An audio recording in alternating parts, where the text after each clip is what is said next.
I would like to welcome you to the Audit and Finance Committee 2024 Agency Budget Review. Tonight, the department heads, you will be asked a series of questions related to your budget information that you have pre-submitted to this committee for review. Please answer as completely as you can. If you have any answers to our questions that require more than a brief explanation, you may indicate so to provide a more thorough response to the committee in writing via our alleged budget at albanycountyny.gov email. Also, in order to complete our examination of your budgets, it may be necessary to forward you some additional questions after tonight's hearing. Please provide us with a brief summary of your budget of no more than 3 minutes and how it meets your department needs for 20 minutes. All right.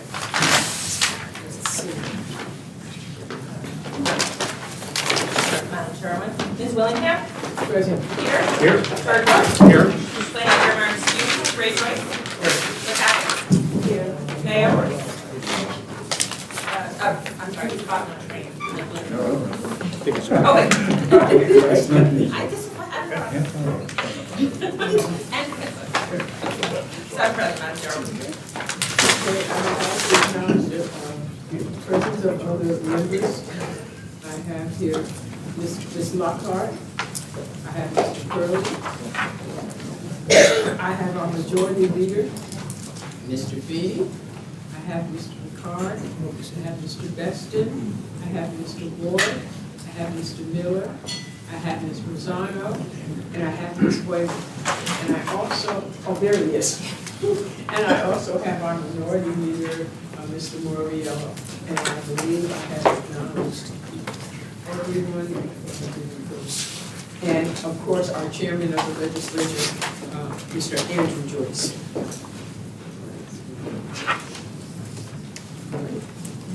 All right, so Mr. Pardon me? Does anybody have a spare? Here. The ones that are spare. All right, we're going to start with Mr. Latina.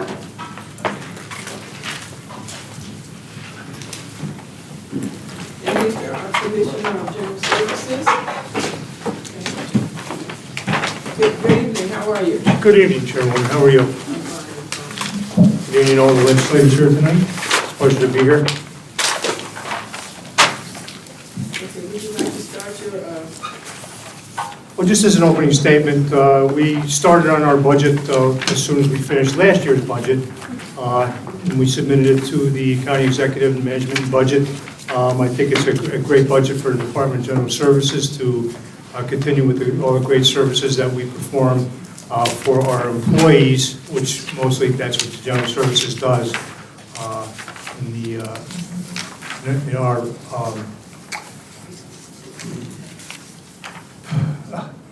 brain, in our capacity for the county.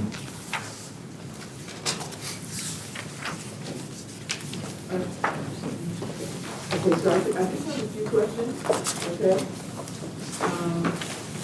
And what I'll do is I'll start with the members of the committee, of the Audit and Finance Committee. Okay? Mr. Joyce? Just one brief question. Under the Civic Center parking garage line, it looks like it's up about $300,000 from what was expended in 2022. Is there a new contract with that, do you know, or? Let me take a quick look here. Page 112? Is that, would that be as far as income or expense? 100 contractual. Well, we said?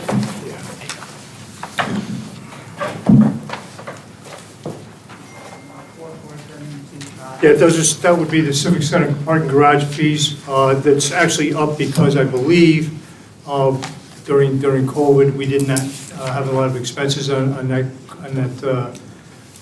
at that time, and this is just a readjustment, I believe, at that. Thank you. I have one question for you. Page 112. You could just keep it. Can you just discuss? I didn't get a vote.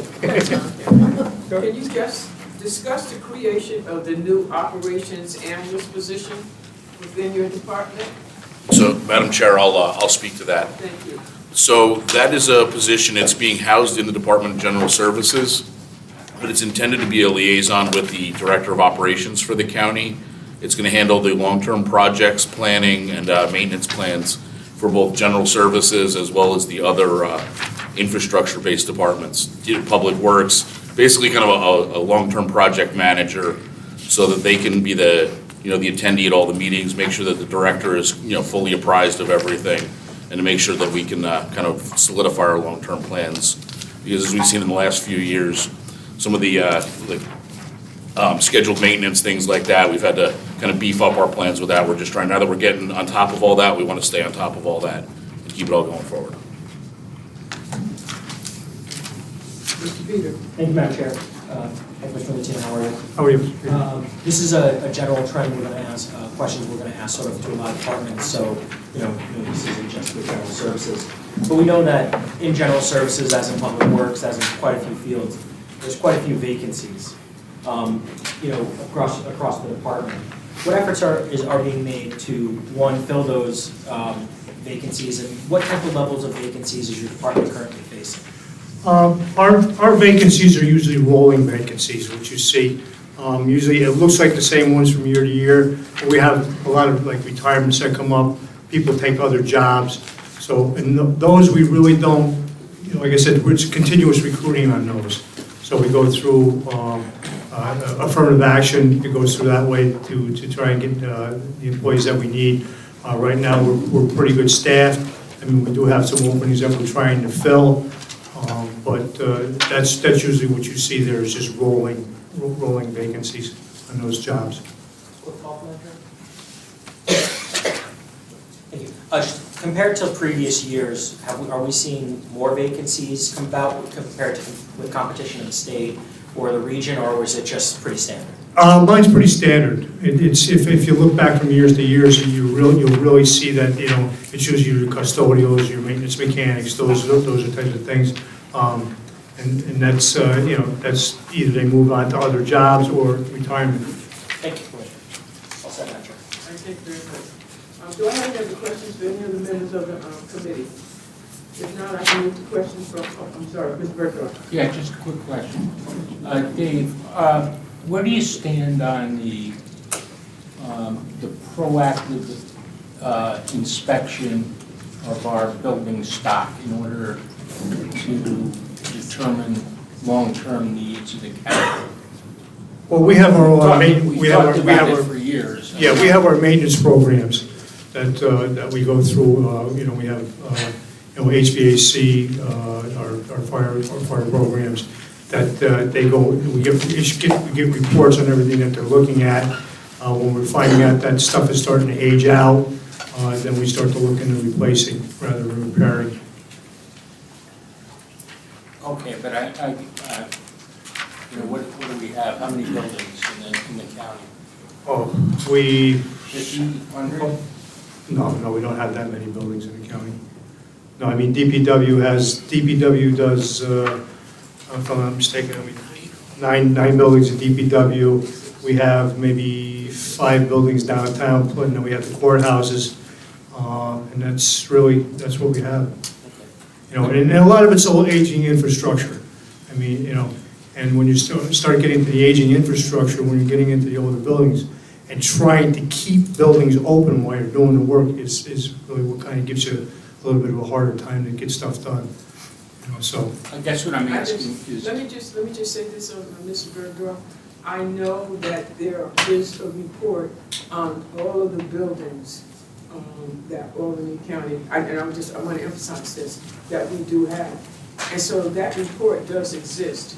So I am just suggesting that maybe it gets emailed to you, so it's at the top of your email. We send it to everyone, so that everyone would know, what our census is of all of the buildings that Albany County maintains. Well, I just wanted to make sure, and my last question was, do you feel comfortable with this budget, that you have done an analysis of all life safety issues in all of our buildings, and that you've identified anything that is potentially problematic and have it in a remedial plan? Yes, we do. Yes, we do. We do, especially life safety. You know, we do we have our code officials go through the buildings, you know, in timely fashion every year. And then we take care of all those that are outgoing. And then, like I said, our major things are, you know, our heating, cooling, HVAC. You know, those are the things that we can't, you know, we try to keep up on, but like I said, things were done years way before us that should have been taken care of, that we're, you know, we're catching up on them now. Thank you. Any other members of the legislature? Just want to make sure that's good. Okay, if not, I just want to say thank you and good evening to you, Mr. Lieutenant. Thank you very much for your time. Thank you. I got to get one of those. Mr. Belver?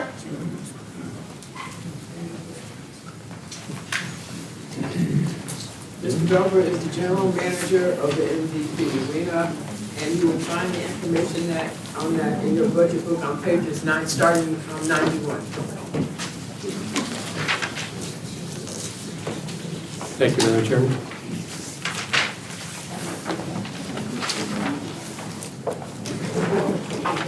I'm just going to quickly,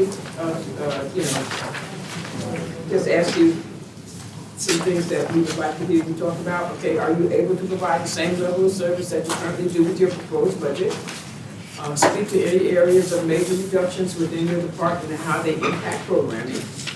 Are there any impacts to the vulnerable populations you serve resulting from any reductions? And overall, are you satisfied with the resources provided to your department in the executive proposed 2024 budget? Yes, ma'am, we are happy with the budget. We don't feel like there is any negative impact from this budget on the facility or any of the patrons that would be coming in or working there. I feel it's a good budget. It provides a net bottom line profit to the county of a little over $1.3 million. This year, our budget actually is, for 2023, is $1,352,888. We are forecasting by the end of this year that we'll end up at about $1,534,207 is what we're forecasting right now. So we do feel like we're going to beat the budget this year. We have put together a comparison of prior years, last 4 years, just to give you an idea. 2022 was the best year in the history of the building, and there's a lot of reasons for that. Obviously, and it's not just because people were coming off of COVID and wanted to go out. It was because we had a lot of postponed concerts, unfortunately, because of COVID, and they rolled and continued to roll until 2022. And so there were several more concerts held in 2022 than we would normally have on a typical year. So we had 19 concerts actually in 2022. The normal number is around 13 to 14, where we had 13 scheduled for 2023 this year. We are going to come in with 13 the way we see it. We've got 14 scheduled for the budget for 2024. Having said that, if there's a concert that becomes available and we're at 13, we're not putting the brakes on. We will go after anything and everything that's available to come into the facility here in Albany County.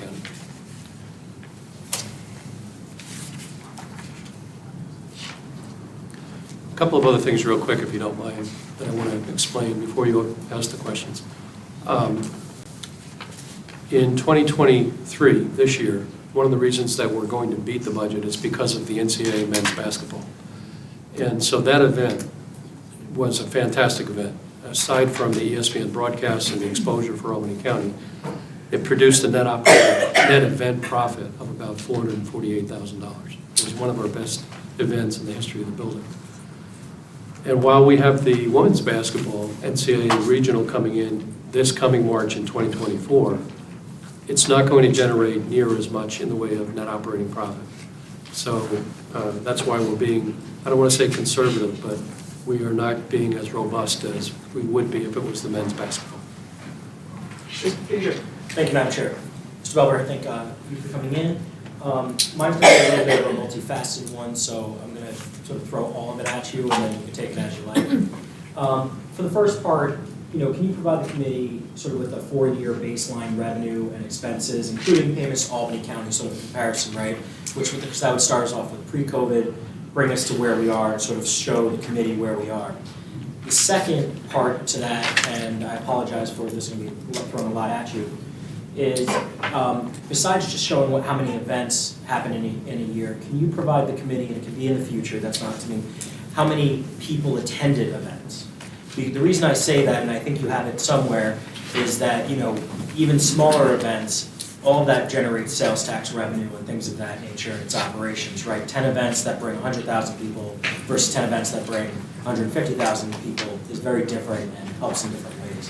Sure. But I guess the final part to that is, I know every once in a while, the convention center, both arena and the convention center sometimes look at the sales tax that they generate on an ongoing basis besides just the ticket sales. Is that something you can do on an annualized basis so the committee can see what the full economic benefit is of the arena and the center? Or is that something that's sort of every couple of years we can do? So the sales tax, and let's call it the economic impact to the market, is Sure. usually something that we work closely with Discover Albany, and they have nationally known models that they use, software programs that they use, and they base it on a per-person spend in the market when people come to the events. Right. We have our attendance numbers on our monthly financials and on the event-by-event as well. So those, I think, are already being provided to the budget and finance folks. Certainly, we can share those numbers with you. The 4-year look back, going back to 2020, which many of you may remember with that being the COVID year, we were shut down for 13 months. That was a loss on that particular year of $953,000 roughly. We still stayed open during those 13 months of a limited staff, myself and a number of others, working with the county and saying great things to all of you and to the county for what services we provided to the community. So that year, while it was a loss, I think it was something we all actually felt very good about going to work every day, even though most everybody else and many of our staff were furloughed, but we felt good about that. So while that was a losing year, the following year, 2021, the net to the county was $131,555. In 2022, it was $2,321,248. In 2023, it'll be at $1,534,207, and we're projecting in the budget for 2024 to be $1,319,510. So if you look, and I'm going to go further back, if you don't mind, even beyond the 4 years. And I think one of the things that it's hard because you're not going to know this, but if you did a comparison on any other arenas in not just the Northeast but throughout the U.S., you would find that the majority, overwhelming majority, are breaking even or losing money. Most of them are subsidized by municipal dollars. They don't generate profits. And I think we've generated, on average, about $1.1 million to $1.2 million for the last 25 or 26 years. So we feel good about that. And that's not, I'm not saying that because of me. I'm saying that because of Jennifer, Director of Finance, and a team of people that have been working well over 20 years for the county and putting their careers into it. And Gary Holly, I can't say enough about him, who many of you may know generates about $1.7 million in advertising revenue each year. We wouldn't have the profits we have without Gary. There's a number of people we can point to. But I can tell you, as a former director of booking for our company for the U.S., I was able to see the finances in all the other arenas. And I'm telling you, we have profits that nobody else has. And I feel great about that. Thank you. Thank you, Mr. Hall. Any other members with questions? Mr. Bergeron. Thank you, Madam Chair. Bob, I read this one section about a potential establishment of VIP clubs at the arena. Yes. And I assume that's something that you're planning to do here? Well, it's something that we are working to produce a proposal for you and the rest of the legislature. I'd like to offer you one suggestion that just comes from someone in the cheap seats. Sure. The way this is structured, this is all a benefit to advertisers, suite holders, producers, and the people in the premium seats. Much as you have an Admirals Club that serves members, there are also a number of airports that have upscale facilities for people who want to pay a one-day price. Right. So that, I'd like to see you, if you make that proposal, broaden it so that there was the opportunity for people who don't have $51,000 for a corporate suite, if they go there for an anniversary concert or something like that, to be able to step up and get into a higher scale operation.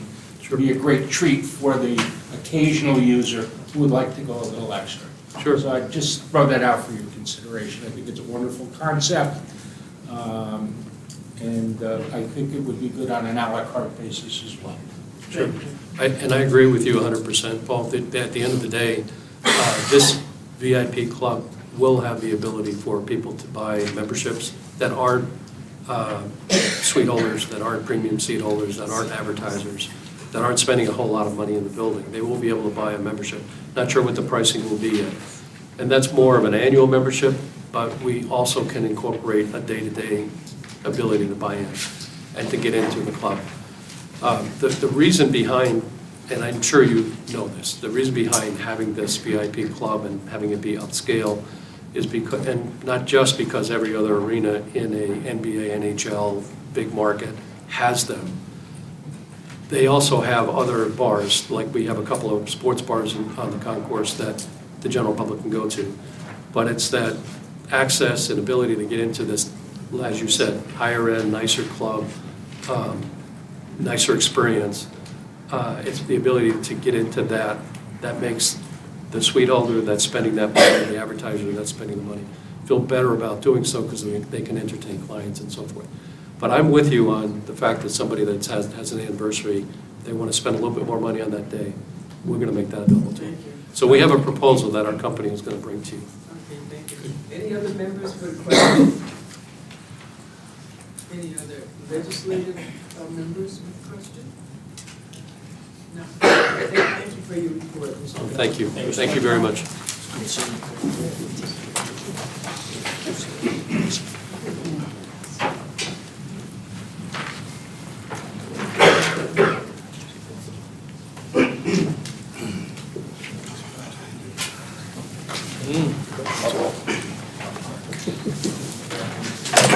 just want to acknowledge the presence of another member, and that's our Chairman McLaughlin. We have our next presenter is Mr. Justin Atlas, who's the Commissioner for Parks and Recreation.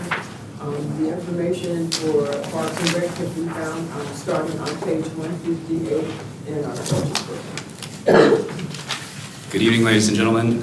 Thank you for having me today. I'm very excited to be here. I want to thank County Executive and Commissioner of DMV for working closely with me over the past year to be able to put forth a proposed budget that will meet the needs of Parks and Recreation through 2024.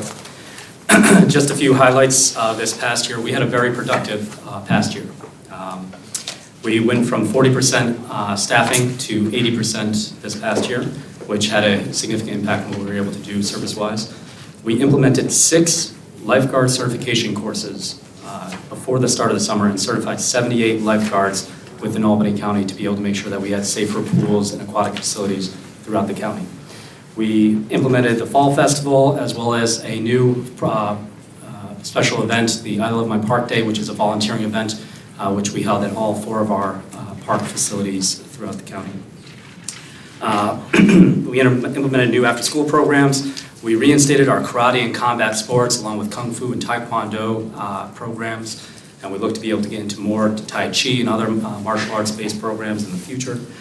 We partnered with the Albany Hurricanes for a 5-month team basketball program that served over 400 participants.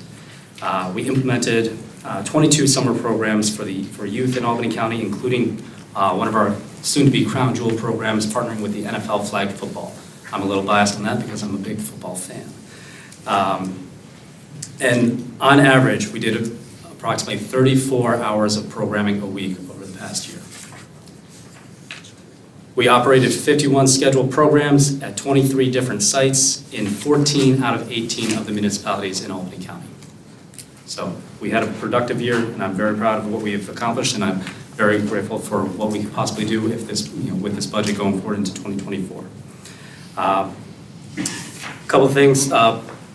The main revenue sources, major revenue sources that we have in the budget come from our lifeguard certification course, which is actually the smaller of the three. That is just to recoup the fees that we pay the American Red Cross. We have special rec facility charges, which are facility rentals, admissions, and miscellaneous fees, mostly, if not all, collected at the hockey facility. And then we have rental of real property, which is a T-Mobile cell tower that T-Mobile plopped a tower on the county property, and we collect rental on it. Significant increases that we have in the budget under equipment and fees for services include, we have a computer equipment line that we increased significantly to be able to outfit our esports programming. Esports is electronic gaming in a competitive fashion, and it is a trend that is going across the nation and across the world, and we are continuing to grow into that space. In order to do so, we just need the equipment to be able to do it. Maintenance equipment, we're looking at purchasing an ice edger for the hockey facility. That's part of also the green initiative of the county, as it would be a zero emission ice edger, which is the most critical piece of equipment for ice rink. If you think a Zamboni is, unfortunately you are incorrect. It is an ice edger, and we would like to get a new one that is zero emission and not gas powered. Maintenance supplies, we have more programs, more people, and more activity, therefore more maintenance supplies is needed. That's kind of a fundamental of programming. Fees and services, we're absorbing the responsibility of paying for Lawson Lake algae treatments to make sure that Lawson Lake is a place that could be swimmable for programmatic needs and recreational activities.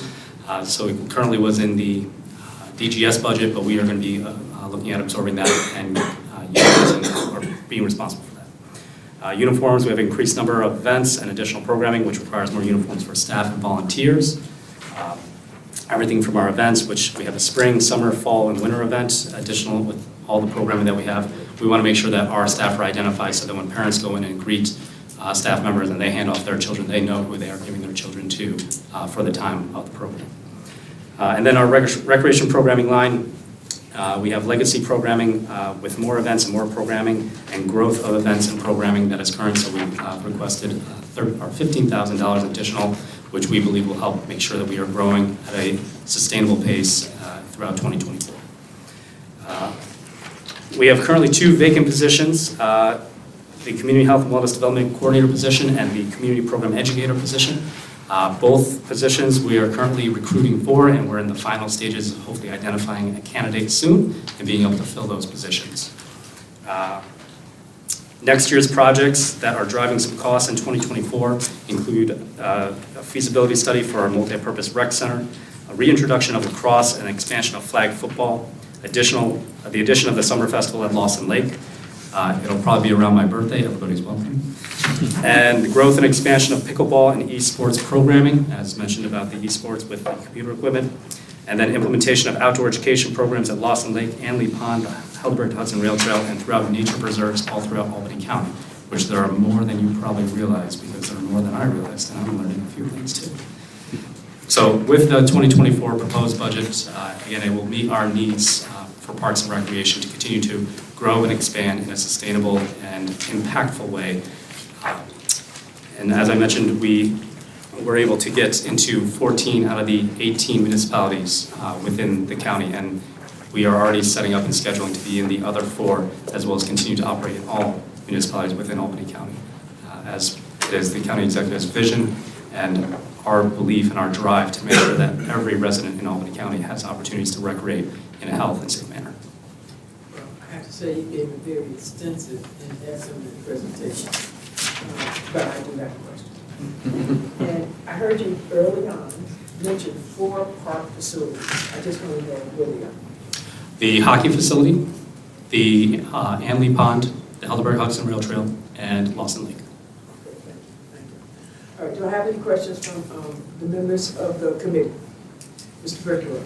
Yeah, I'm taking a look at next year's projects.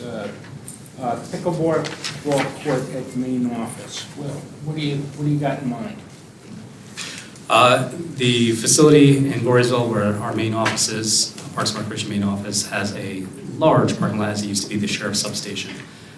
We have 7 staff members that are stationed out of the office, and we have approximately 75 parking spots. Don't get me wrong, I like being able to park in a different spot every day of the week, but I think it would be better utilized as something functional for the community to use. When discussing pickleball amongst the community, areas that were identified as pickleball courts that could be needed were Bethlehem and Voorheesville were the loudest that we got from the community. With that, the easiest low-hanging fruit would be our facility because we have literally an empty parking lot that we could put it in there with very easily, especially with the success of the pickleball court at the hockey facility. We already have the blueprint of being able to implement it readily and easily. How many courts would that be? We could look at anywhere between 2 and 3 would be comfortable. If we want to expand slightly, we could even do up to 4. Okay, and then can you describe, I assume that the renovations at Lawson Lake to the upper and lower camp, are they already in the capital plan? Yes, sir. Yeah. They are? Yes. Can you just briefly describe Or describe the plans or describe? sort of what you intend to do at Lawson Lake? At Lawson Lake, we are currently developing a master plan for the upper camp to be able to improve infrastructure such as water and utilities to the upper camp facilities as well as look at and identify any cabins that might need to be replaced or refurbished. Okay. Do we have any other members with questions? Mr. Burke? Thank you. Wait, let me just ask this question. Any other members from the committee? Nope. Good. Okay, Mr. Pearl. Thank you, Madam Chairman. Commissioner, could you elaborate on you mentioned the feasibility study for a multi-purpose rec center. Substantively, what do you have in mind, where, and then procedurally, how do you go about the feasibility study? Is it outsourced, and how much are you looking to spend in that? The feasibility study is commencing. It is outsourced through a contracted company, CESL, and we are looking at areas in the county, primarily toward the hockey facility, the Heritage Park area, but throughout the kind of colony area in general at this point, looking at county facilities first and foremost, and then other areas that might possibly fit the bill. Everything from being able to, if it is around the hockey facility, expanding the ice, maybe more another ice sheet, as well as indoor court spaces for volleyball, pickleball, indoor soccer, multi-purpose kind of facility that can be dynamic and switch over from season to season and meet the needs of the community on a changing basis. So a facility essentially to meet the modern 21st century of recreation needs. But as to where, that's part of the feasibility of, we're trying to figure out, the company's going to look into it, survey the community, look at different properties, so on and so forth, to be able to make sure that they're giving us a good recommendation of what can go forward, or what's a high percentage of success. I just want to emphasize to the members again, please ensure that the questions center around the budget. And I just want to also, I want you to take advantage of the alleged budget of Oakland County by Dr. Eden. There are a lot of things that are being brought up. They're excellent, but some of them need to be in a report. Because obviously, since Mr. Atlas has taken over, the Parks and Rec Department of Baldwin County has really has gone far and above what we thought it ever could. So I just want to say that. All right, and Carol McLaughlin, but I just want to make sure I get that out there. Thank you. Thank you very much. It's a very aggressive program that you have, and I appreciate what you're doing. I just wanted to, in the context of what you already have, do you have a relationship with Pop Warner in the city of Albany? And if you don't, where does that show up? If you do, where does it show up? And if it doesn't, where can I find it? So we do have a relationship with Pop Warner, both myself and the program coordinator too in my office, directly working with them in the past. And it shows up in our NFL flag football camp that we run during the summer. We look at it as a prelude to Pop Warner football leagues, whether it be in City of Albany, Town of Guilderland, City of Waterville League, wherever Pop Warner may be. We offer the NFL flag football program in various municipalities, and we're expanding it to about 6 to 8 sites this coming summer, so that way all of Albany County has an opportunity to be able to prime their football athletes right before Pop Warner gets started. So that way we're not competing with Pop Warner, but kind of helping to keep the cobwebs from gathering during the summertime so that Pop Warner athletes can continue to play at a nice high level. So we work kind of complementary to Pop Warner. So if there's an individual or someone that I could contact in your department regarding that relationship, I would appreciate it. Absolutely. Because, they have won the area Mhm. championship and they're going to regionals. Oh, they're And year after year, yes. I just Good. want to give them the support they need going forward. Absolutely. Any other members? Well, thank you very much, Mr. Adams. You've done Thank an you. excellent job of bringing Parks and Rec to the 21st century. And it looks like we have a lot of things planned. But I sure would like to see some pickleball and some courts in the city of Oakland. We'll work on that. Thank you very much, everybody. Enjoy your night. It's important, Joe. Mr. Gaudio?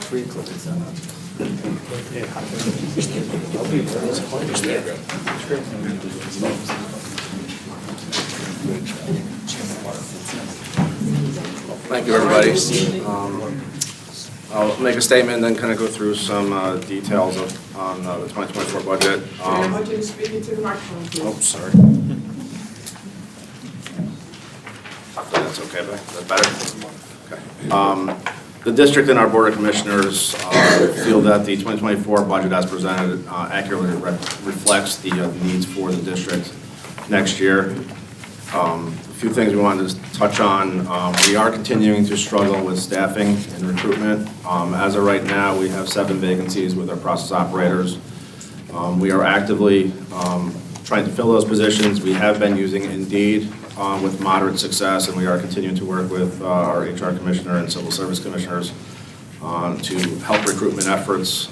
We have, in the last month, been able to fill a few key positions for us using Indeed. Our Chief Maintenance Mechanic, which is a senior position and critical to our maintenance group, we were able to find somebody through Indeed, and we are onboarding that person on Friday. We recently found a process operator 1 and then several laborers. Unfortunately, like I said, we are still looking at vacancies at the core of our operations group, and those vacancies are driving a lot of our overtime costs up. We did have a significant increase to our overtime line in the 24 budget. I guess on the retainage, or on the kind of staff retainage, we have been looking to modify our organizational structure, which we have done over the last year. Kind of to those efforts, we have made adjustments to some of our key personnel.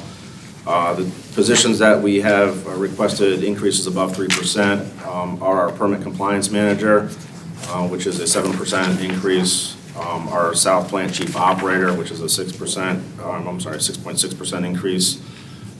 And our administrative aide, which is an 11% increase. The reason for those requests are to develop a staff structure that allows succession planning. Our chief operator, our South Plant, was actually paid less than our North Plant Chief Operator for essentially doing the same duties. So we're looking to basically correct that discrepancy.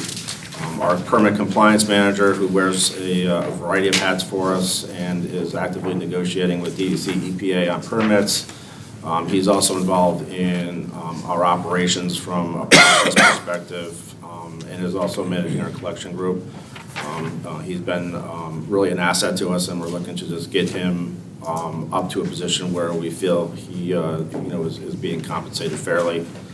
Our administrative aide position, earlier this year, we had our office manager and our administrative aide both retire or step down within basically a week of each other.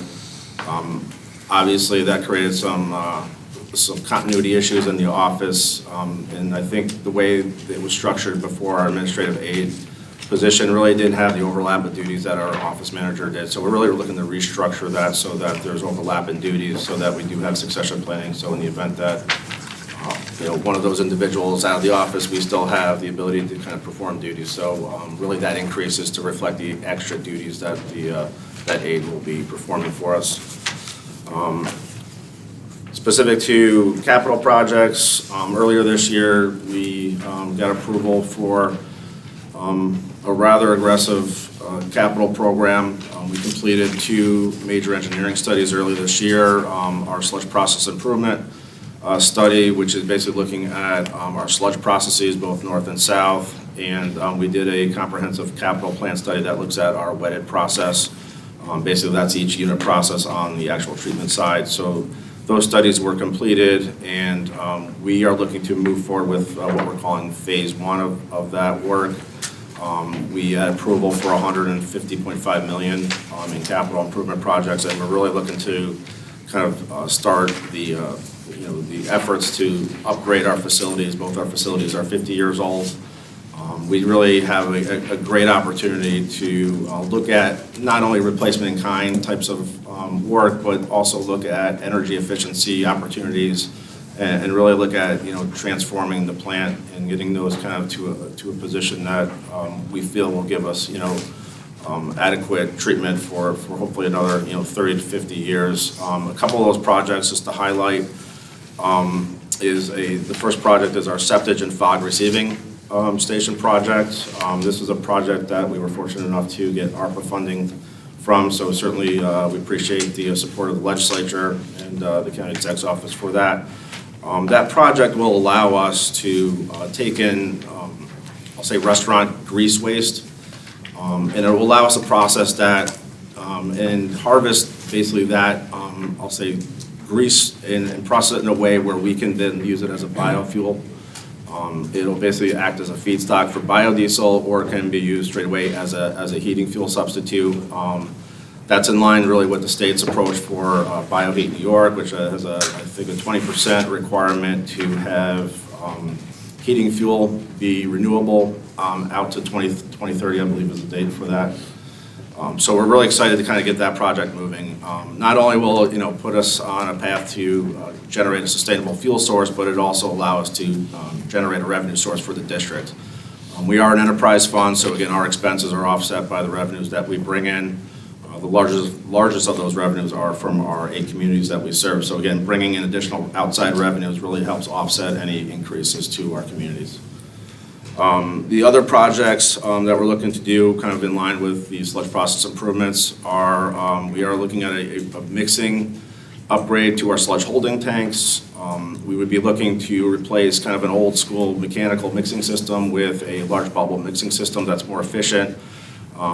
The current system consists of 4 tanks. Each of those is basically mixed with a 40 horsepower system, and we're looking to replace all of those 4 tanks with a single compressor that would only be 25 horsepower. So over the course of the year, we'd be looking at an $85,000 annual savings just in that system alone. And I think as we kind of step through these capital projects, we really are looking at opportunities to kind of change the technologies to see where there are opportunities for both energy savings, also chemical savings, and also just reduction of labor efforts to maintain those systems. So with that, I'll open it up to any questions. Okay, thank you very much. Mr. Peter? Thank you, Madam Chair. Thank you, Commissioner. That was very extensive. How much do we typically bring in for sewer services for other governments? And what exactly does that entail? So that's the excuse me. So that's the charge out rates that we charge our 8 communities. I'll give you an exact number. Yeah, so for this year, it's $11,300,283. For next year, we are looking at increasing that to $12,093,516. So that's a 7% increase. What's driving that? Because, you know, is it purely volume, is it rates? I mean, it's about, what, 10 to 12% in over 2 years, or roughly 7 or 8% year over year? Yeah, so really what's driving that for 2024 is labor rates. We've got insurance, escalations in energy costs are kind of factored into that, as well as escalations in chemical costs. So those are really the drivers. We've been trying to keep, I'll say, the contractual obligations basically capped or flat. So it's pure offset based on expenses, or is there any new growth there? We actually did increase our user rates for outside septic, so we are increasing our revenue streams for outside sources. And again, we are right now scheduled to increase those again in January 1st, which will also allow us to increase the revenue stream on basically the septic haulers that are currently coming in. Would you be able to, and an email is fine, because I understand this, is just maybe separate that differential from 22 compared to 24 of what is offset based on expense increases and what is pure revenue increases? That would be helpful. Okay. Thank you, Commissioner. Two questions, Angela. A couple of years ago, we were dealing with the challenges of some compliance issues for incineration down at the Albany plant. And, you know, we were going to deal with that in the context of Saratoga. Are we through that? Are we in the process of that? Or where are we? Yeah, we're in the process of that right now. So we have, specific to that particular topic, we had a consent order. We still actually have an active order on consent for pH. pH for our incinerator is basically a surrogate that is being used to measure acid gas emissions. It's unfortunately not the best surrogate, but that being said, we still have an order on consent for that. So as of right now, the approach and the plan that we plan to move forward with is a consolidation of our south plant to our north plant. So the proposal would be to pump liquid sludge from our south plant, which is just outside the Port of Albany, up to the north plant. The benefit of doing that is that we can consolidate all of the sludge operations to a single plant. Helps us kind of just with staff management, but more importantly, it will allow us to reduce our natural gas consumption. The incinerators, and I think this is probably something that most people don't know, our incinerators actually rely on the sludge as the fuel source for burning. We actually use natural gas as a supplement in the event that we aren't burning and we have to keep those incinerators out. So at the north plant, for instance, we only run 5 days a week for our sludge process, and at the south plant, it's only about 2.5 to 3 days. So by consolidating those operations, we are going to be able to basically run 7 days a week and essentially rely on the sludge as the primary fuel source. And it's going to allow us to reduce our natural gas at our south plant, because again, we're spending a lot of gas just really keeping those incinerators warm. Yes, I remember that problem. Great, so we're working our way through that. Overtime, I'm taking a look at your budget, and in 22 and 23, you know, you budgeted $230,000 and $260,000, yet you were in the 420s for overtime. And this year you're at $360,000. Is that aspirational, or do you? It's optimistic. I mean, I think a lot of it, again, is tied to the vacancies, and, you know, we're certainly hoping to get those vacancies filled. I can't predict what's going to happen next year, but I would say if the vacancies stay as they are, that 360 probably will not meet what the need is. It'll be more in lines with the trends of the past. Yes, unfortunately. Okay, all right, so, understood. All right, thank you. Thank you. Do you have any other? Thank Do you you. have any questions for any other members of the committee? The legislature, Mr. Ward. Thank you, Madam Chair. Angela, one of the nice contracts we have is the Bessie Court for the gray water, which is about $400,000 a year. Is that, how long is that contract for? Actually, that's something I have on my agenda to look up. I think we have another 5-year term, and actually for 2024, we're scheduled to actually increase that based on the CPI. So the way that contract's structured, every 5 years, we basically can increase that contract value based on the CPI value in the June that the contract is set to expire. So we are scheduled in June of next year to adjust that upwards based on the CPI. I believe we have an extra 5 years after next year, and then I think the original contract was a 25-year term. So I think we'd probably be looking to, again, establish another 25-year with, again, that option for increases on a 5-year interval. That's a flat rate as opposed to flow. Right, so that, yeah, that one was structured based on a fixed number, and then again, on those 5-year increments, it gets increased on the CPI value at the time of those renewals. Okay, and I also noticed you have 764,000 you're transferring from the debt reserve. What is the offset for that? Yeah, so. And I just don't feel like flipping the pages, I guess. So there's actually a small typo there. That should be from his fund balance instead of from debt reserve. So that'll be fixed in the adopted Okay, so budget. we're It's coming keeping out of the his fund rates- balance, correct? We're keeping the rate stable by Yes. using reserve money? Yes. Yep. Okay. Yeah, so some of that's going to offset the actual debt reserve, and then the other portions are going to help fund some of the capital projects, and then just offset other expenses. So we are, again, trying to, limit impacts to the communities by using that fund balance. Just smooth it over years. Okay, because a lot of the communities that you serve, as you know, are being hit with the CSO debt Yes. for projects that they were mandated to do. Yeah, and I think that's a concern we have with the capital program. We have grants into the state right now. We're waiting to kind of find out the outcomes of those. And again, I think hopefully as we kind of go through, we did qualify for hardship, so we'll take hopefully an opportunity to take advantage of the 0% financing for up to $25 million, and hopefully we'll be able to secure some of the bills money. The EFC. EFC. Okay, awesome. All right, thank you. Thank you, Madam Thank you Chair. very much. If there are no other questions? Just a real quick Mr. one. Miller? We've asked a lot of departments, we know hiring is difficult, it looks like you have a pretty good list of people that aren't filled. Salaries aren't, at the end of, not really, really bad here, they're decent. Is there anything, any great ideas you have? What's making you not fill those particular positions in your department? Is there anything that we can do? I to think enhance that actually, for you? yeah, we've been talking about this internally. I think we need to really look at more outreach opportunities, whether that be to community colleges. I know BOCES has been targeted as another opportunity.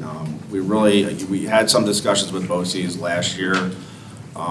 Honestly, they just never kind of went anywhere, so I think that's something that we're just going to have to get back in front of. I've been having some discussions. One of the operators that we picked up a couple of years ago, unfortunately, that we lost to the state last year, came out of SUNY Cobleskill, so I think maybe looking at some of the SUNY programs, especially the tech schools, to see whether there's opportunity to kind of recruit through those programs, I think is something that we should probably be more active in doing, and I think that's something that we really need to consider. This is jobs people don't know about kind of thing, you think? I think so. I think to a certain degree. And honestly, from our operators in salary range anywhere from $46,000 for entry level up to $66,000. That's base salary, and you start rolling overtime on top of that. It's a pretty good, job, especially for essentially a high school equivalency or, someone with. That was my next question. Okay. Thank you. Yeah, it's a minimum schooling. Plus now we're actually offering technical training. We are putting, or at least having the opportunity to put people through a wastewater course that's kind of administered through the New York Water Environment Association and through certain SUNY schools. So again, we are increasing our training programs, again, with the intent to hopefully recruit and retain folks in the future. Thank you. I'm sorry, Madam Chair, could I ask one more? Yes. Do we know what exactly our fund balance is in the water purification district? I can give you the exact number, but I believe we are. Rough. Yeah, I think we're over 7 million. Good. Thank you. Just a quick one, Angela. For these vacancies, are any of them, which ones are tests and which ones are continuous? Yeah, so the process operator one is a continuous recruitment through the county, so that's a decentralized exam. The process operator twos and above are all state tested. Unfortunately for us, the state hasn't offered those tests in a number of years, so we have a group of people that are in provisional positions right now, which again possibly will create some issues for us depending on whenever the test is issued. So. Okay, thank you. There are no other questions? Thank you. Just want to thank you for your presentation. Thank you very much. Have a good night. Thank you.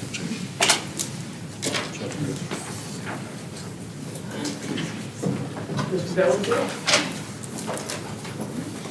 Want to get through it, my friend?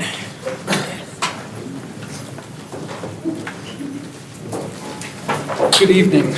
This is our Chief Information Officer, Director of Services. This is Ms. Fitty on page 145, if you have your budget books. And I just want to quickly see if we can cover some of this area. I'm sorry, I couldn't hear you there. Same problem reversed last night. Couldn't hear. I said the same problem reversed from last night. Okay, I have a couple of questions. I just hope that you can cover in your presentation. Okay, Absolutely. what strategic direction is the department taking to position Albany to maintain its IT operations over the next decade? What cyber incident notification procedures were implemented to comply with New York State Shield Act? And please discuss the information security and development of the Albany County Information Security Committee. Thank you very much for being here, and forgive me as this is my first budget review process, so I'm kind of learning by fire here. But to talk specifically about some of your questions, currently DIS, or Division of Information Services, growing and evolving. We're changing the culture within the department from a reactive model to a proactive support model for IT operations and IT support at Albany County. This process typically includes the evaluation and replacement of core infrastructure and hardware and services that may be implemented during times of funding. Let me back up. Totally messed that one up, so I'm going to start all over and apologize again. Currently, DIS is in a building and growth phase. What I really truly see is happening in DIS and has happened over the past years, we're changing the culture from a reactive support model to a proactive support model. Whenever you do that within an IT infrastructure, you also have to take a look at how your infrastructure is built so that you can focus and support directly on instead of reacting to system outages or hardware failures, you're building the system in a manner that allows more redundancy and more reliability.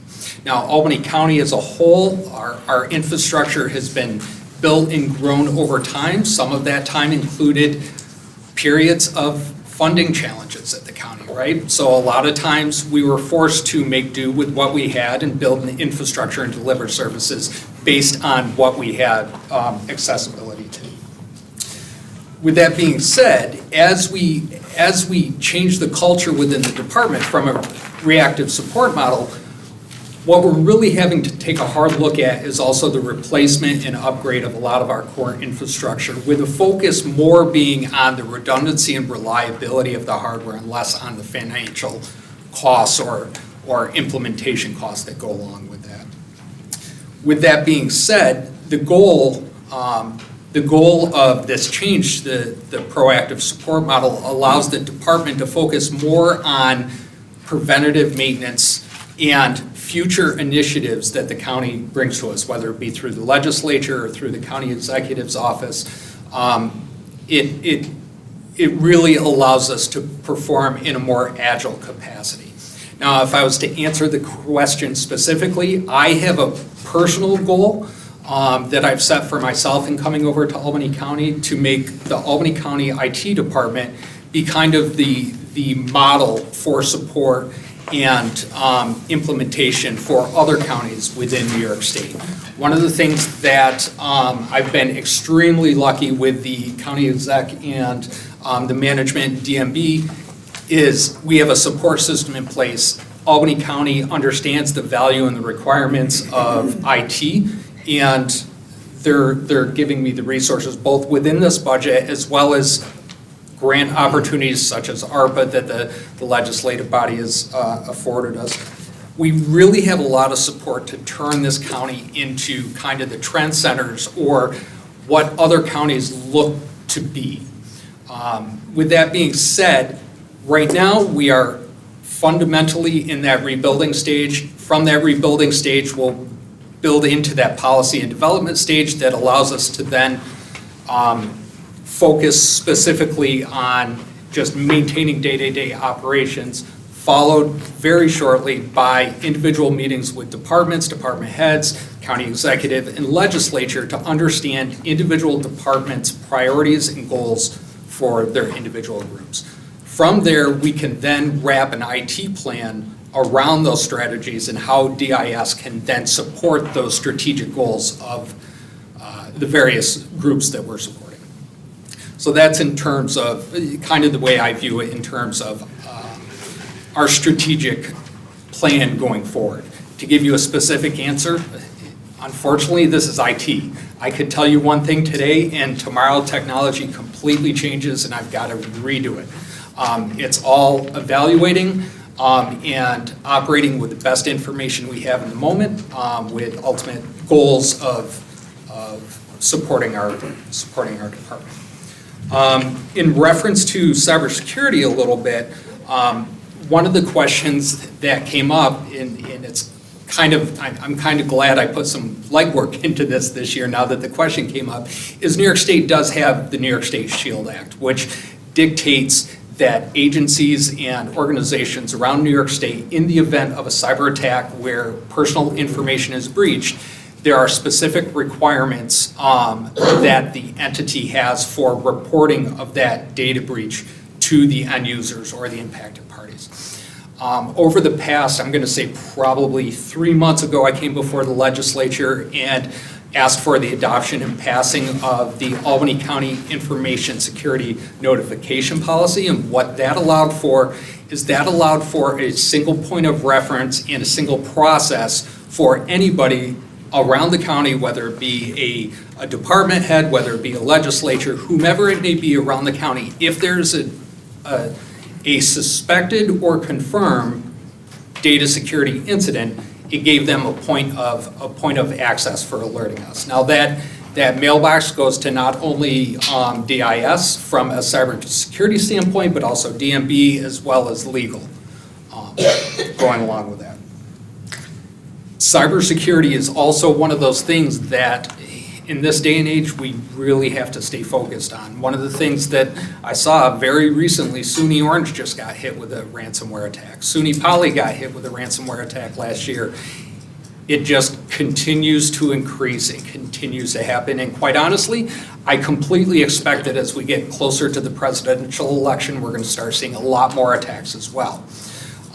With that being said, Albany County has done a very good job at leveraging grant opportunities, ARPA funding, as well as working with the county exec's department in management and budget to provide the tools and the hardware to secure our infrastructure. One of the biggest things that I feel we need to focus on now is our policies and procedures around information security. Anybody that's heard me talk about this in the past has probably heard me use the analogy that we have a Scud missile sitting on top of 112 State that's here to protect us, but if the foundation's crumbling, that missile isn't going to do us any good. I look at the foundation as those policies and standard operating procedures for how the county operates and how the county secures its environment. Now, one common misnomer is that information security is just an IT problem. In my view, it's an Albany County problem, not just an IT problem. With that being said, come up with the idea of implementing the Information Security Committee, which would have representation from all departments. And we would operate it very similar to how HR operates their payroll liaison program, where we look for someone in the department to be kind of that subject matter expert for that department.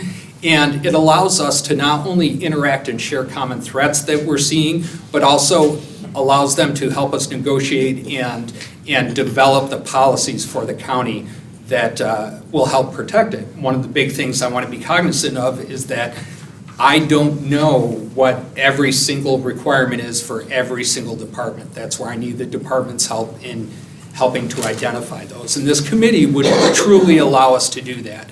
Additionally, it would also be a point of contact for sharing information as it relates to security compliance with whatever contracts or agreements they may have. Thank you. Thank you very much. All right, do I have any questions from members of the committee? Do I have any questions from members of the legislature? Real quick. Yes, sir. Do you have the ARPA funds built into this budget proposal, or is that?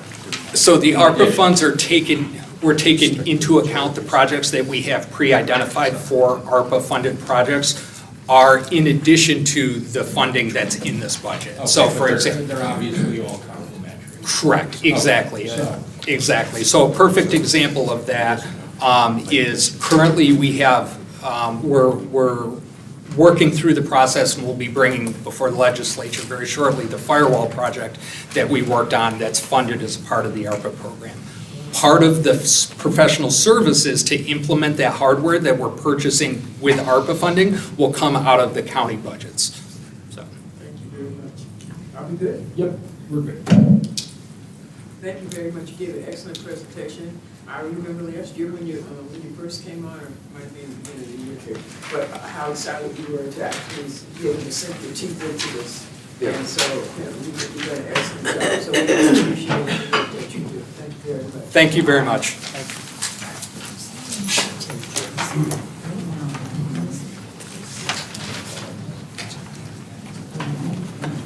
As this comment comes, Assistant Commissioner for Human Resources, Personnel, Public Balance, page 127.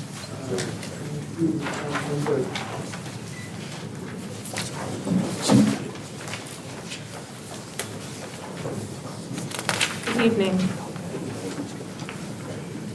I'll first talk about, we do have 3 vacancies in the Department of Human Resources that we continue to actively recruit for.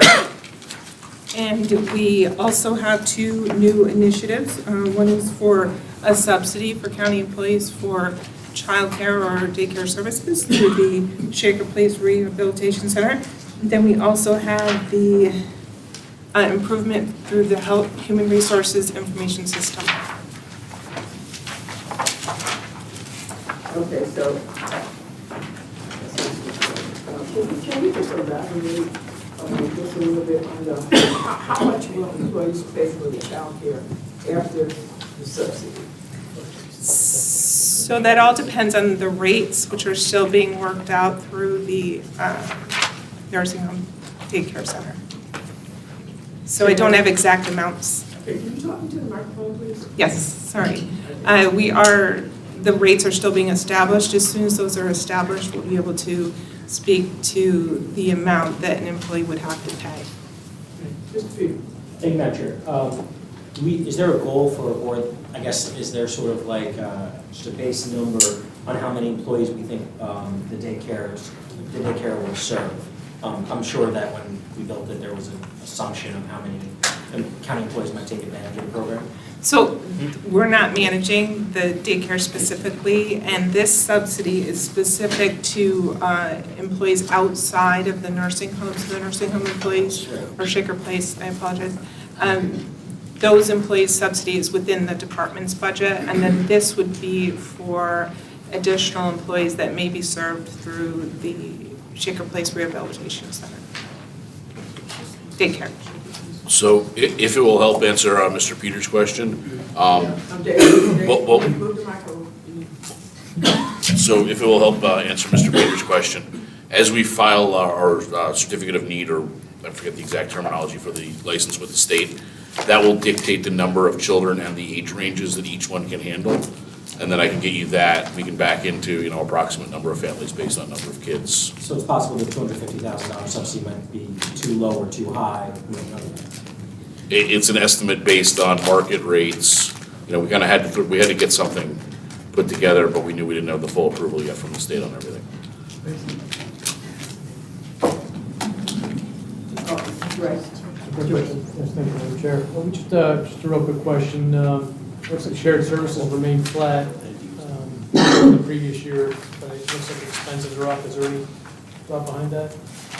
Yeah, we did leave the shared services same because we estimated for the pharmaceutical rebate. And so If we fluctuated that number, it would impact the expenditures at the departments, at every department. And then if the rebate amount were to be higher, so we would disrupt that charge back to the department. So we kept it flat so that it didn't disrupt the other department budgets. Are you good with that? Okay. I'll open this up to members of the committee. Members of the legislature. Mr. Miller. Just, I see computer fees is doubled, are you in a replacement cycle, or? Those computer fees are associated with the program, that new program that I talked about, which is the Human Resources Information System, which was actually approved in 2023, but it's fully budgeted in 2024. If there are no other questions, Mr. Bergdorf. There's a line item here, countywide tuition reimbursement, $30,000. Is that for the entire county? So some departments have a specific tuition reimbursement associated with their collective bargaining, and so they budgeted within the departments. So that's other departments that don't have a direct subsidy for their tuition reimbursement. So this is anyone who doesn't have the benefit? Within from their a department, yes. And otherwise, they'll appear in a line item somewhere in the individual department budgets? maybe? Correct. Okay, thank you. I couldn't imagine it could be that low for the entire county. All right, thank you very much. If there are no other questions, we want to say good night. Thank you very much. Thank you for your presentation.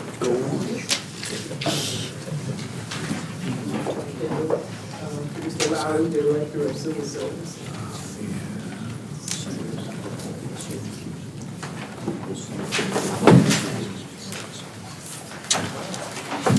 Good evening, members of the legislature.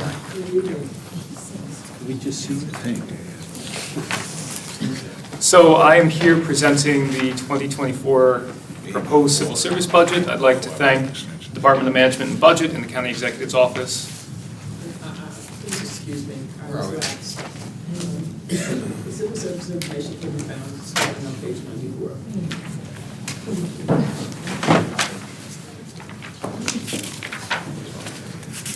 Thank you. So for 2024, there are a few changes that we have to our budget. The first I'd like to discuss is implementing a salary structure to remain competitive with surrounding municipalities and private industry. Traditionally, we had a personnel technician, a senior personnel technician, and then the deputy and the director. I'd like to be changing that to personnel assistant 1, 2, and 3 in order to provide promotional opportunities to the employees in my department to help with retention, which is obviously a very important theme going on with today's workplace. I would also like to request an increase to our fees for services. That is to help with recruitment and retention. So as many of the departments have said before tonight, there is difficulty finding qualified candidates. And to do things the way we have always done them is not working. We are looking at leveraging social media, online platforms like LinkedIn, Monster, Indeed, direct marketing campaigns, and that is what the requested increase for fees for services is. We plan on doing that all with database studies. We are currently doing a demographic study to see what populations in Albany County are being underserved by civil service, and how do we go about directly reaching them and increasing those applicants to our applicant pool. That is the fees for services. The final thing I would like to discuss is exam development. We are currently in the information gathering stage of talking to different vendors as well as different municipalities that create their own exams. Like I said, we can't do things the way they've always been done. We are waiting about 6 months to get exam results back from the state. And if departments have already waited 4 months, you're looking at close to a year from the time that you order an exam to the time you're able to hire someone off that list. I don't know about any of you, but if I need a job, I'm probably not going to wait 10 months to go out and find it. So we're looking at creating our own exams in-house or possibly contracting with a vendor to do so we can speed up that examination time as well as provide exams that are more applicable to the work that's being done by modern office workers. So that is an overview of my request for 2024, and I thank you for the time tonight. Oh, excellent, excellent. There's another question. Mr. Berger, I'll let you go. Thank you. Mike, vendors that help you create your own exams, do they exist on the state contract list?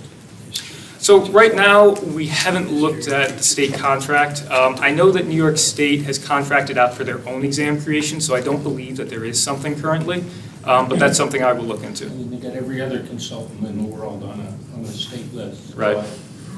Right, no, I'll definitely look at that. Could cut your procurement time down. Thank you. All right, thank you.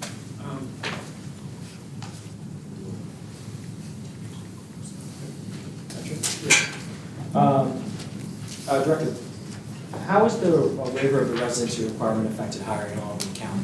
Has this become one of those things that has become like a consistent waiver that we have to do, or is this still like a once in a while?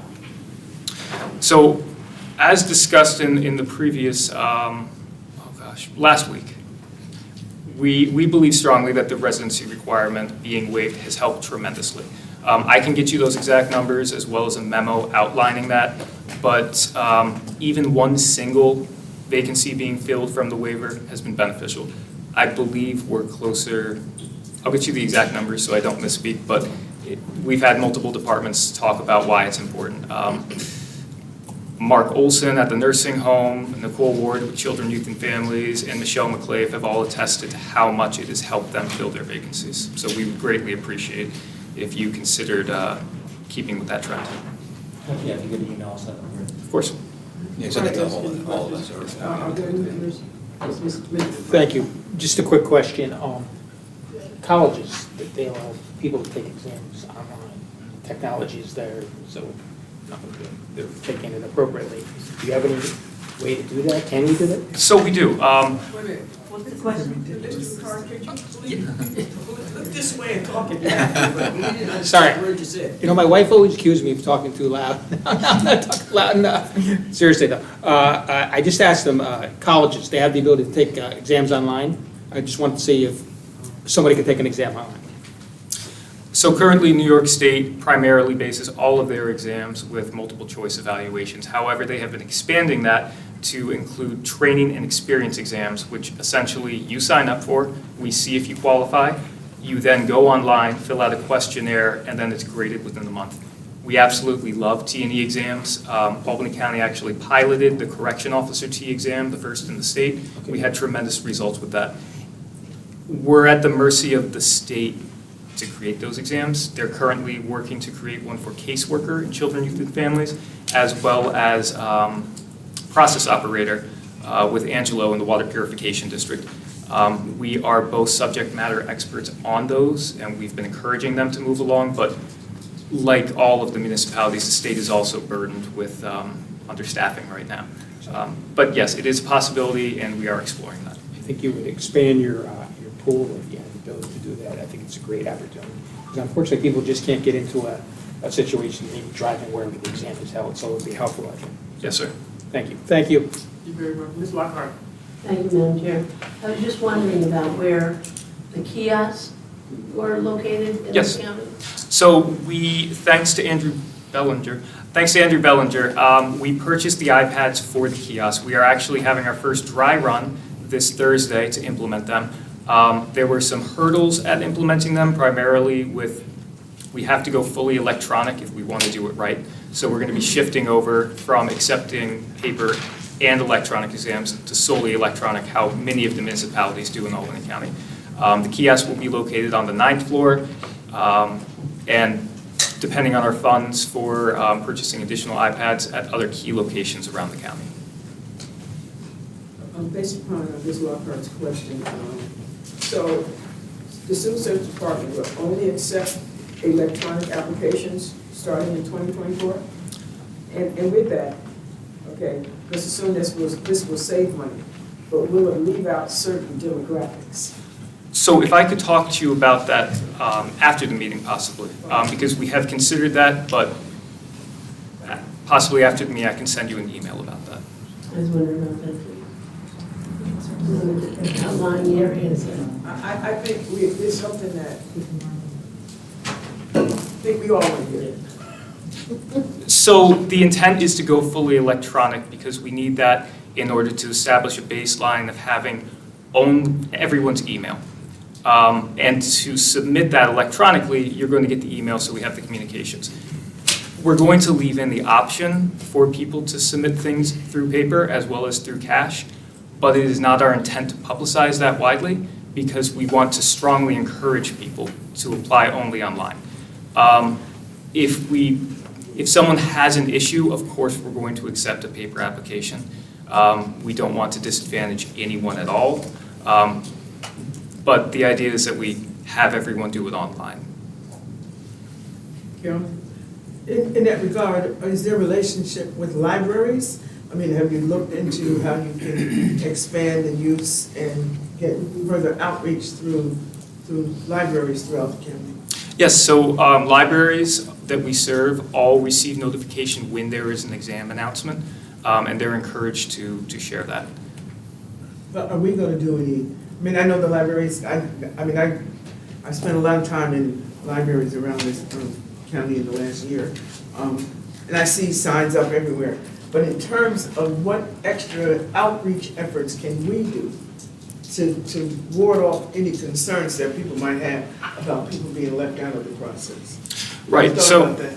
yep, so that's part of the demographic study that we are currently conducting, where we intend to have the advertising go to the disadvantaged populations that are currently underserved.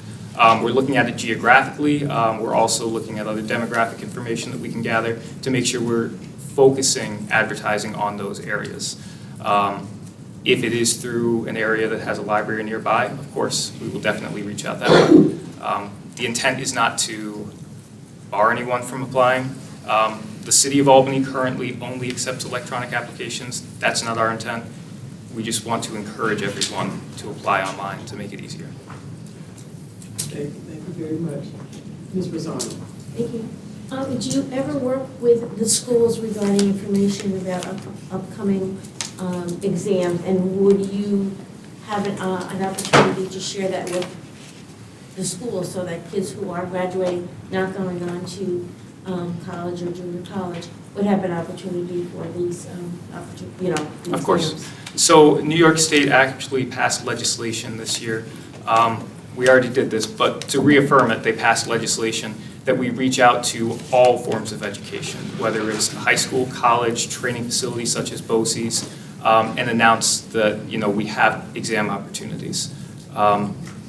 We're trying to reach absolutely everyone. I mean, we have the difficulty now where we will schedule an exam for 100 people and we'll be lucky if 50 show up. So we're very interested in absolutely any means necessary to get the word out. Thank you so much. Is there no other questions? Thank you very much for your presentation. It was very enlightening. And good evening. Thank you. Have a good evening. Okay. The next speaker is going to be Lisa Redondo. She's Commissioner for Public Works. Her information can be found on page 273 in your budget. Good evening, Ms. Good evening, Madam Chair. Thank you all for giving me the opportunity to speak to my 2024 proposed budget. In this budget, my primary objective is to ensure I have the means to retain valuable employees, recruit talented employees, and ensure that I'm staffed at a level where we do not have employee burnout.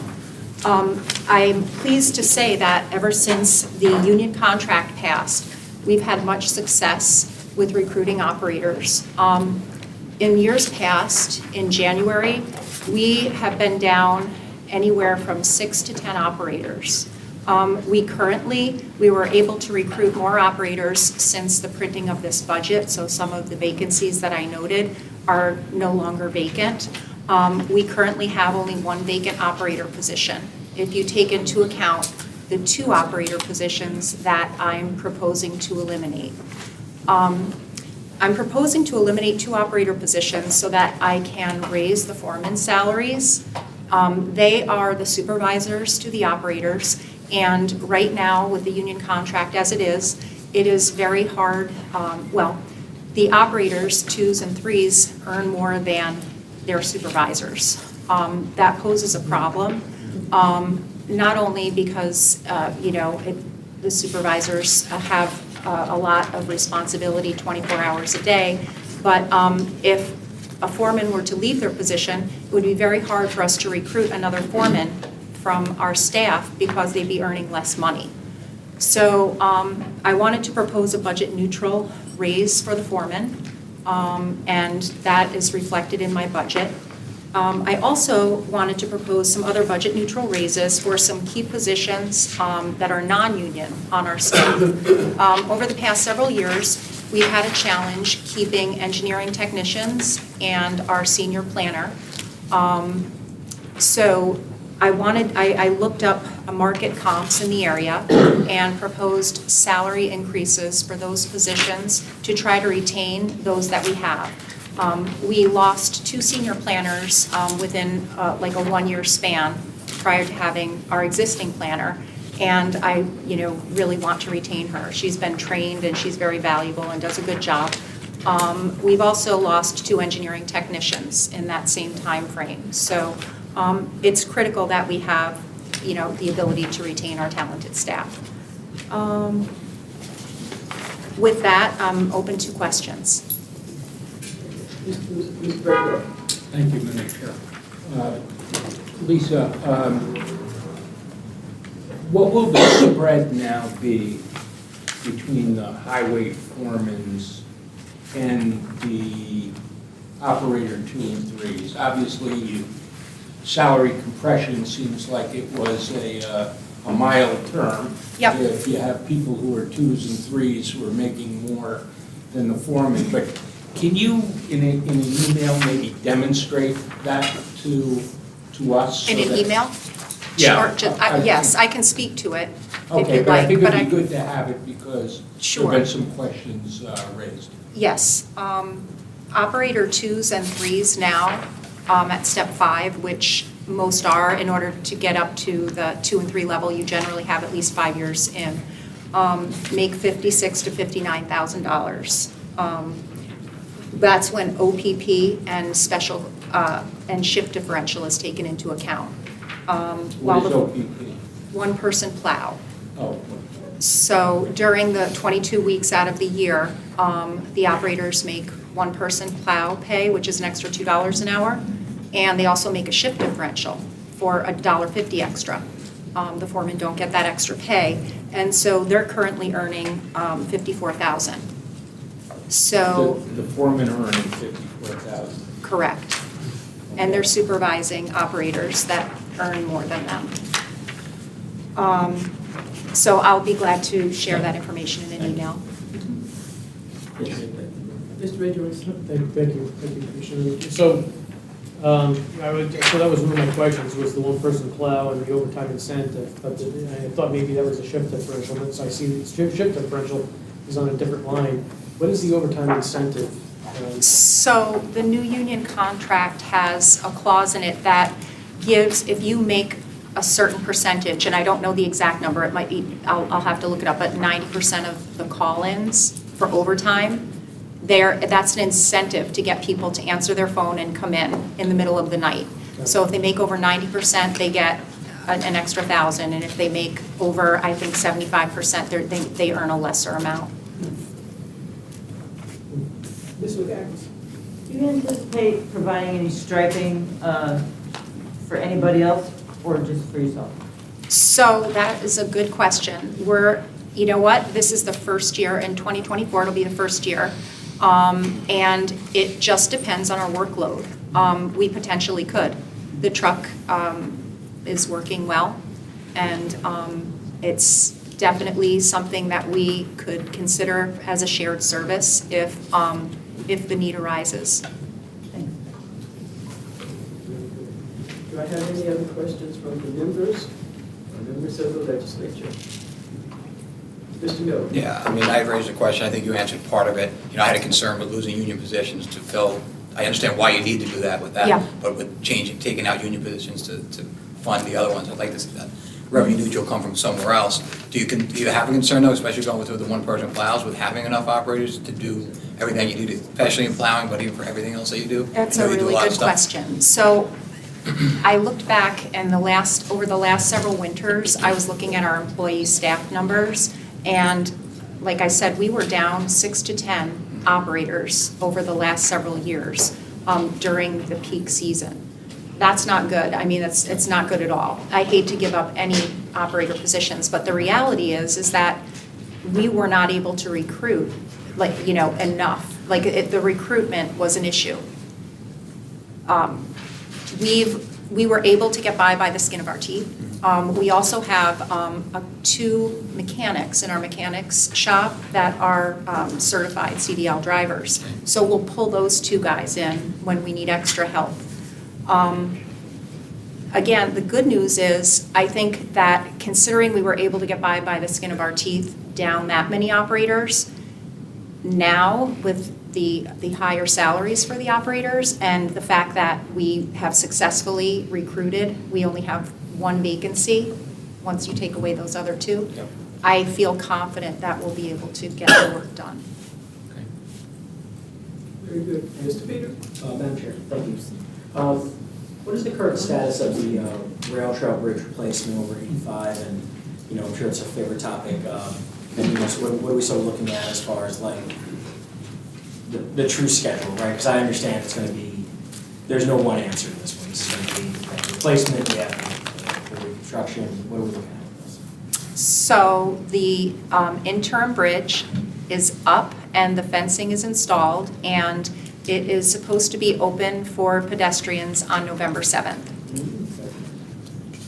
If pedestrians love it, maybe it'll be the permanent bridge. Thank you. No other questions? Ms. Rosano? Thank you. The one-person plow, most of the time, there's always 2 people in the plow truck. Is that acceptable? Is it safe? Will it make a difference on our insurance? So the county only does one-person plow. So I know that, Bethlehem, they do 2-person plow. It's a whole different, when you're maneuvering in the town and in suburbs where cars are parked all over, it's much harder to navigate, but we're on mostly, wide open county roads. We've been using one-person plow operations since I've been here. I'm not sure when it was initiated, but that's been the way we operate during my tenure. We haven't seen problems with that, as we know. Actually, Increase, accidents or no, issues? no, there haven't been. Thank you. Mr. Bedford? Quick question, sort of relates to my district. As I know, you just recently repaved Old Niskayuna Road. There's a house project going on across the street from St. Gregory's School where they just took a big giant cut out of Old Niskayuna Road. Oh, did they really? Yes, Oh my they really gosh, did. that's awful. I just wondered if you knew what happened. Well, they must have applied for a permit if they took a chunk out of our road. But, Seems like that's an email question. yeah. Well, that's what, Yeah, no, I Right. understand what you're saying, that you're concerned about it. brand new today. Yeah. So you would have to look into that. I will look into it, yes. Any other questions? No other questions? Thank you, Ms. Raimondo. Thank you. Motion to adjourn.